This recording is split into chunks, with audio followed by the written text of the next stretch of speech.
Hello, and welcome to the Fairy Tale Magazine's Fairy Tale Voices, a series where we bring you conversations with writers, poets, scholars, and artists who use fairy tale and folklore in their work. I'm Kelly Jarvis, and today I'm joined by my friend and fellow contributing writer at the Fairy Tale magazine, Lissa Sloan. Lissa is a widely published writer whose poetry and short stories have appeared in Nightblade magazine, Corvid Queen, Three Ravens podcast, and various World Weaver Press anthologies. She is the author of our favorite Cinderella continuation, Glass and Feathers, and has recently returned to the Glass and Feathers universe, penning a short story titled Jewels and Honey. And she's here to talk about all of it with us today. Lissa, thank you so much for joining us. Thank you for having me, Kelly. Let's start by talking about your debut novella because it's been a minute since we've had a chance to talk together about that. Glass and Feathers was published in 2024 by the Enchanted Press, and it's now available from Darkling House. Tell us a little bit about your journey to take the girl with the glass slippers from your imagination to the page. So the path of Glass and Feathers was kind of a long and crooked one. It started out with a poem that I called Sliver, which was just kind of based on the idea of an idea from the Grimm's version of Cinderella, in which the the stepsisters, in order to try to get their shoes to the shoe to fit, they cut off part of their feet. One cuts a toe, the other cuts a heel, and so I just asked myself, what if Cinderella herself, after the ball, after the royal wedding, decided or felt that she did not fit? What if suddenly her foot does not fit the glass slipper anymore? So that's what that was about, that poem was about. And I felt afterwards that, I think there's more than a poem here. So eventually I started trying to turn it into a short story. And as happens sometimes, I put it away. I put it in a drawer. It went away for years. And eventually I picked it back up and read through the first like 7 pages that I had and went, oh, this is not um, a short story, it's a novel. And I didn't know where this novel was going to go. I just knew that I felt really strongly about exploring this girl who found herself in a place where she thought she had fit, but realized that she didn't at all, that she doesn't fit in at the palace. She's not really even sure if her husband loves her, or does he just, was it just kind of the magic of the gowns and the slippers and the ball, and maybe he's just too nice to say so. So that was the journey of writing the story into a novel. I queried it a little bit with traditional agents, and toward the end of that process, Kate Wolford at the Fairy Tale magazine was offering a Patreon offer that you could give a certain amount of money and could get like a monthly session with her. And so I asked her if she'd be willing to work on this novel with me. And she said, yes, of course, that would be a perfect thing to do for this Patreon level. And so we started on it, and a couple of months in, she said, I've had this thought. Would you be interested in Fairy Tale Magazine publishing this as a serial? And I've always wanted to publish a serial novel. And would you be interested in that? And I said, yes, that would be amazing. And so that's what happened. And the wonderful Amanda Bergloff contributed a beautiful black and white illustration to each month's chapter, and she did all the layout, so it was a beautiful PDF, and it was the most wonderful collaborative experience. About a year later, the Enchanted Press published it more traditionally as a paperback and ebook. Well, it was so much fun to get to read Glass and Feathers in its serialized version, and then, of course, in the book as well. It made me feel like I was back in Victorian times reading a serialized novel, and that was a lot of fun. Now, your new short story, Jewels and Honey, is not a sequel to Glass and Feathers, but it does take place in the Glass and Feathers universe. What inspired you to return to this world and to share with readers the stories of the minor characters who live within it? So it was first of all a suggestion by Kate, and she said, "Oh, why don't why don't you write a short story and use characters from Glass and Feathers and pick another fairy tale." And her suggestion was something about, I think, one of the other characters who I think maybe deserves his own book, whole book rather than short story. Although maybe she said something about the maid from Glass and Feathers. The princess is maid from Glass and Feathers is a character who, during the editing process, Kate, as she was editing it, kept saying, "I want to know more about this maid," and so I kept adding things for her. Um, but there was also another maid in the story who um, I had written my first draft of the novel had one scene with this undermaid, and I had to cut it. And I was sad to do that, but it was just one of those situations where it doesn't serve the story, so it's got to go. And so later, I wrote a different scene with her in it, and I had to cut that one too. So when I started thinking, and so she has a tiny little scene still in Glass and Feathers. Um, she's got like one line. So I did start to kind of think, what else could I do with those two characters, and then people also kind of love to hate the mean girls, the palace mean girls at in Glass and Feathers, and so I found a story that would allow me to revisit all three of those characters using a fairy tale, and but that would not, it was, still in the world of Glass and Feathers, but it's kind of a, well, what happens when Glass and Feathers goes this way? What happens at the palace? Definitely stands alone while also giving readers a taste of what is happening back at the palace. So it works beautifully in that way. Now, of course, Glass and Feathers is a continuation of the story Cinderella, which is one of the most popularly circulated fairy tales in America.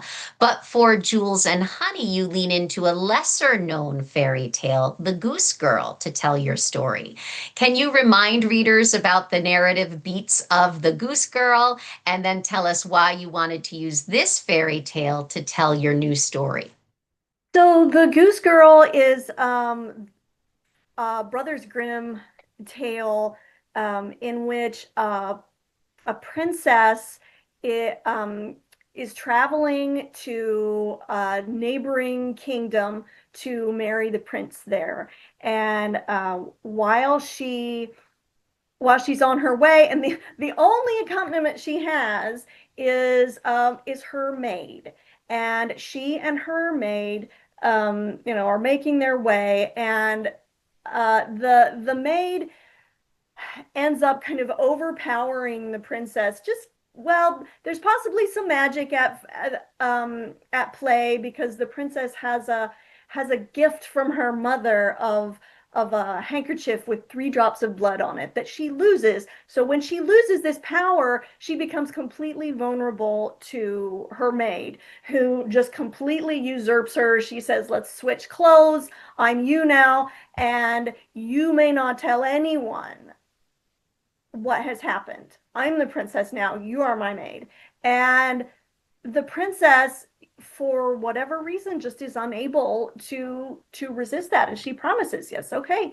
And so they show up to the palace, And the the false bride marries the prince, and the false maid, the true bride, gets put out to gets a job as a goose girl, and has to retain her silence, and has a and kind of to the true bride's horse is a magical horse, and is able to talk, and the false bride doesn't like that, of course, so she has, in a grisly action, the false bride has the goose girl has the horse Falada beheaded, and the true princess um, begs somebody to, in another kind of grisly action, to put the horse's head up on a wall, up on a gate, and so that she can see it. And the horse's head kind of, it talks to her and sort of gives her strength. And anyway, eventually the king notices that something is funny with this new goose girl, and manages to kind of trick her into telling her truth, without breaking her promise to the false princess. So the idea of having a terrible secret, but not feeling you'll be believed, not knowing how to break that silence, was an idea that really resonated with me. So I thought it would be a good one to explore with these characters from Glass and Feathers, and I realized that, if to begin with, when I was imagining how this story would end, I didn't feel that the false girl could be completely exposed, and at least not overthrown, because I think you would have heard about it in Glass and Feathers had that happened. The way I imagined it ending was kind of too similar to the trajectory, the character arc of the main character in Glass and Feathers. So I kind of kept thinking about it and thinking, well, how could this be? How could I resolve this? And I eventually brought in a little bee folklore to help me along. And that leads me right into my next question, because while Glass and Feathers and Jewels and Honey are considered fairy tale retellings or fairy tale continuations, they are both steeped in folklore. In Glass and Feathers, we have the character of Mother, who's a wise woman who knows all about medicinal plants and herbs. And in Jewels and Honey, we have the protagonist who tells her story to the bees, which is great part of a great folkloric tradition. Where do you uncover this type of folkloric research that you put into your stories?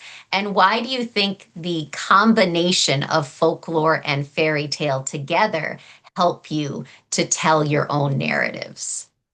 A lot of things I come by just sort of through osmosis, little things that I hear from, from stories, just kind of soak in, and hopefully the ideas will come out at the right time. Actually, the while I eventually bought a book called Telling the Bees by Mark Norman, which is kind of about different folklore of craft. It's like baking and brewing and, weaving, spinning, from the world over, but beekeeping is obviously one of the things that he talks about. But I had already heard about Telling the Bees. I'm pretty sure that I read about it in one of Margaret Atwood's novels. So the Mad Adam books. And it was one of those things that I went, oh, that's really neat, and in it went, like things do. And And the herb lore, for Glass and Feathers, I largely used a book, Culpepper's Herbal, which is I don't know, I think he was from the 15 or 1600s. He was a pharmacist or apothecary. And the version that I have has drawings and the texts, and then there is a little section under each one saying, what a modern herbalist would say about this plant. Um, but the idea of having kind of a grimoire or recipe book for all these herbal remedies is, kind of such a classic idea, and really appealed to me to have this wise woman have a book like this.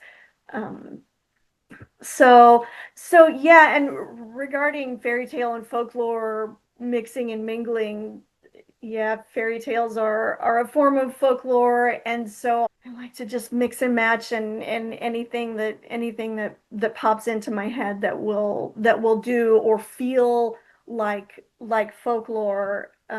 If it fits the story, then I want to use it. As you know, I'm a big fan of Glass and Feathers. I devour Jewels and Honey, and I can't wait to find out what you have in store for us next. Will you be returning to the Glass and Feathers universe in your next publication, or are you going to treat readers to something entirely new?